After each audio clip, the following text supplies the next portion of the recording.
यार federal reserve rate hike करने वाली है। मार्केट में पैनिक होने वाला है बिकॉज महंगाई उर्फ इन्फ्लेशन बहुत बढ़ गया है, जिसके चक्कर में मार्केट क्रैश हो जाएगा।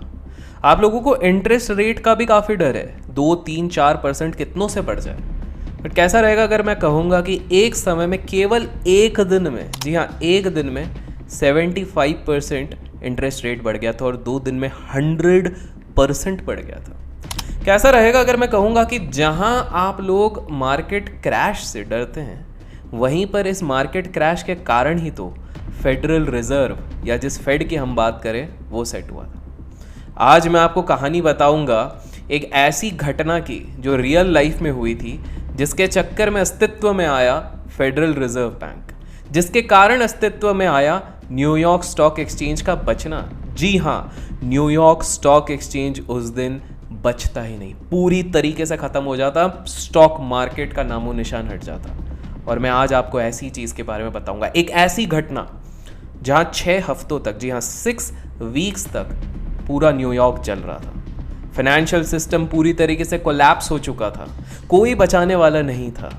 और इसकी शुरुआत तो 1906 सैन फ्रांसिस्को के एक बड़े अर्थक्वेक के कारण हो गई थी। उस अर्थक्वेक के कारण इतना डैमेज हुआ था कि दुनिया की सबसे बड़ी बड़ी बैंक्स उनको लिक्विडिटी प्रोवाइड करने में लग गई और कभी लोगों को पता भी नहीं चला कब उनके खुद के घर में लिक्विडिटी क्रंच हो गई। आज की इस वीडियो को अंत तक देखिएगा, बिकॉज आज मैं आपको बताने वाला हूँ दुनिया का सबसे दर्दनाक स्टॉक मार्केट क्रैश के बारे में।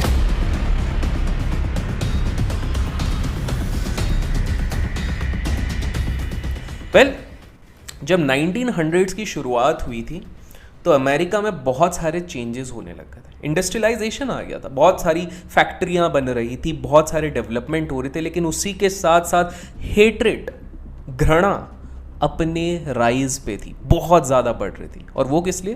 बिकॉज ये जो एक आउटलुक बन रहा था इंडस्ट्रियलाइजेशन, कैपिटलिस्ट इकोनॉमी, उसके कारण इनइक्वलिटी बढ़ रही थी।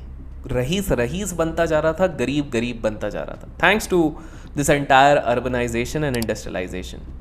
करीब करीब 1 मिलियन लोग उस वर्ष, सिर्फ उसी वर्ष में यूएसए में आए थे नौकरी की तलाश में।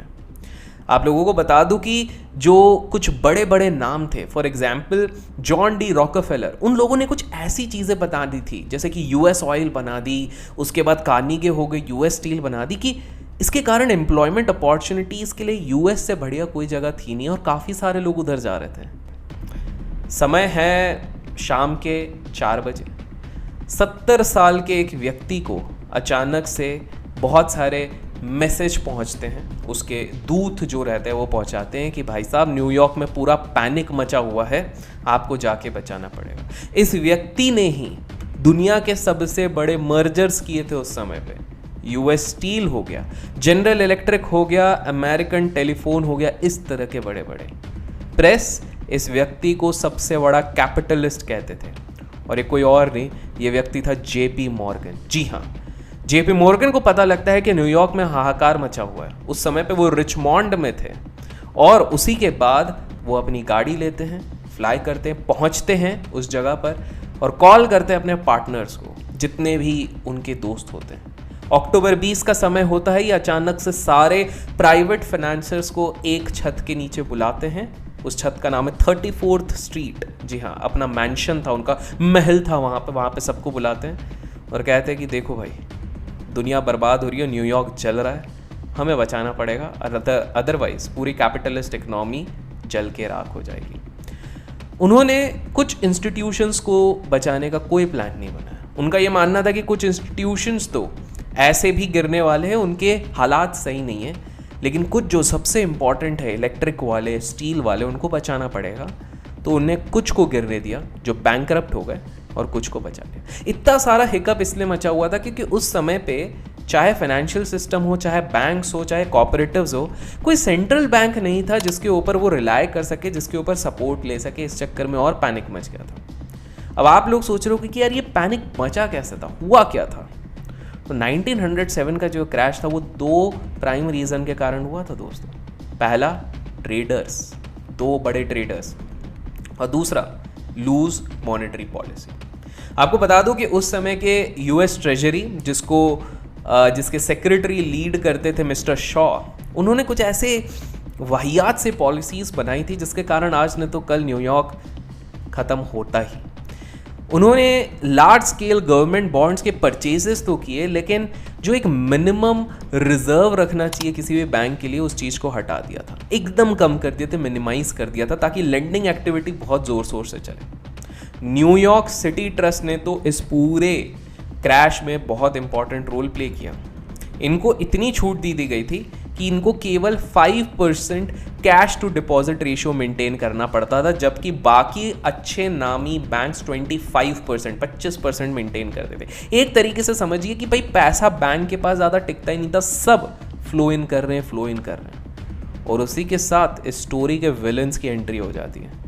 दुर्भाग्यवश विलन भी 2 ट्रेडर थे। बाय द वे, अगर आपको इस तरह की और कहानियाँ चाहिए तो मेक श्योर हम टारगेट करेंगे 20,000 लाइक्स इस वीडियो में। अगर आ गए तो बिल्कुल, और कमेंट्स में लिखिएगा स्टॉक मार्केट। जितने ज़्यादा कमेंट्स आएंगे उतने जल्दी इस तरह के और वीडियो आएंगे। Coming back to the story, एक ट्रेडर था मोंटाना में जिसका नाम था हेनजी। बहुत पैसे बनाए थे उसने कॉपर में ट्रेड कर करके, उसको कॉपर मैग्नेट कहा गया था। पर अब उसकी नज़र और ऊपर के एम्स पे थी, उसको और ज़्यादा पैसा कमाना था, और इसलिए वो पहुंचा न्यूयॉर्क। और न्यूयॉर्क में उसने हाथ मिलाया एक बैंकर के साथ जिसका नाम था मॉर्जे। ये बहुत ही क्रूकेड बैंकर था। आप लोगों ने पुरानी कहानियों में सुना होगा ना, बिजनेसमैन और बैंकर जो सबको लूट जाते हैं, खरोच के खा जाते हैं, इस तरह का बैंकर था ये। दोनों ने मिलकर कुछ सालों में न्यूयॉर्क के आइस मार्केट, बर्फ के मार्केट पे रूल बन कर लिया, और उसी के कुछ साल बाद सारे बैंकिंग सेक्टर में राज कर लिया। एक तरीके से किंग पिन बन गए थे। बैंकिंग का कोई भी काम इन दोनों के नज़र के नीचे से नहीं हो सकता, इन दोनों की ज़रूरत थी। और इनकी नज़र पड़ती है कंपनी यूनाइटेड कॉपर। उन लोगों ने नोटिस किया कि उस कंपनी में बहुत सारे शॉर्ट सेलर्स थे जिन्होंने शॉर्ट किया था। आप लोगों को बता दूं कि उस समय में कैश में भी शॉर्ट हो सकता था ओवरनाइट। जी हाँ, इंडिया में भी होता था, वहाँ पर भी होता था। तो उन्होंने एक प्लान बनाया। उनके भाई ने बोला कि यार ये शॉर्ट्स ज़्यादा टिकेंगे नहीं, हम इतनी बाइंग प्रेशर बनाएंगे कि शॉर्ट कवरिंग के साथ ही ये इतनी तेज़ी से ऊपर जाएगा। शॉर्ट कवरिंग वाले जब भागेंगे, बेसिकली जिन्होंने बेच के रखा वो जब खरीदेंगे और प्लस हम पंप अप करेंगे, तो सब आसमान चीर के चले जाएगा। ऑटो, जो कि इन्हीं में से एक का ब्रदर था, उसने ये पूरा प्लान बनाया, बट एक मिसकैलकुलेशन कर दी थी नंबर ऑफ शॉर्ट सेलर्स निकालने में। उन्होंने पंपिंग अप तो शुरू करी, बैंक्स ने उनको सपोर्ट किया, ट्रस्ट ने सपोर्ट किया, $39 से $52 तक निकल गए, $60 तक चले गए, लेकिन शॉर्ट सेलर पैनिक में नहीं आ रहे, क्योंकि मिसकैलकुलेशन उन्होंने ये करी थी कि शॉर्ट सेलर्स के नंबर उन्होंने जितने आइडेंटिफाई किए थे उससे कहीं गुना ज़्यादा वहाँ पे थे। इनका अटेम्प्ट फेल हो गया दोस्तों, और देखते ही देखते ये स्टॉक जो $60 पे पहुंचा था वो $30 से पैनिक में आते आते $10 तक आ गया। मार्जिन कॉल्स आ गए। ऑब्वियसली अब इनके पास पैसा नहीं था, बिकॉज ये पूरी तरीके से लेवरेज्ड बेट्स लेके चल रहे थे। बात कर रहा हूँ मैं 1900s की, उस समय पे भी ऐसा हुआ था। और अचानक से अगले दिन अखबार में खबर आती है, 2 बड़े brokerage firms Charles W and Augustus, ये बैंकरप्ट हो जाता है। और आप लोगों को बता दूं कि ये जो दोनों ट्रेडर्स की मैंने बात करी, स्पेक्यूलेटर्स की बात करी, जो इस कॉपर कंपनी को हिलाने में लगे हुए थे, वो इन्हीं 2 ब्रोकरेज फर्म के मालिक थे। इतना बड़ा फेल्ड अटेम्प्ट होने के कारण बैंक रन होने लग गए, बिकॉज जो भी बैंक्स इनके साथ एसोसिएटेड थे इन 2 फर्म्स के साथ, उनको बड़ा झटका लगा। लेकिन दोस्तों, आप जान के हैरान हो जाओगे कि इससे बड़ा झटका तो न्यूयॉर्क सिटी के ट्रस्ट को लगा था, जिसका नाम था निकरबॉकर। ये न्यूयॉर्क की उस समय की 3rd लार्जेस्ट ट्रस्ट थी, और इसको जेपी मॉर्गन भाई साहब ने बचाया भी नहीं। उनका ये कहना था कि यार वैसे भी ये किसी काम की नहीं है, हमको प्राइवेटाइजेशन प्रमोट करना है, तो उसको डूबने दिया था। न्यूयॉर्क की 3rd लार्जेस्ट ट्रस्ट डूब गई।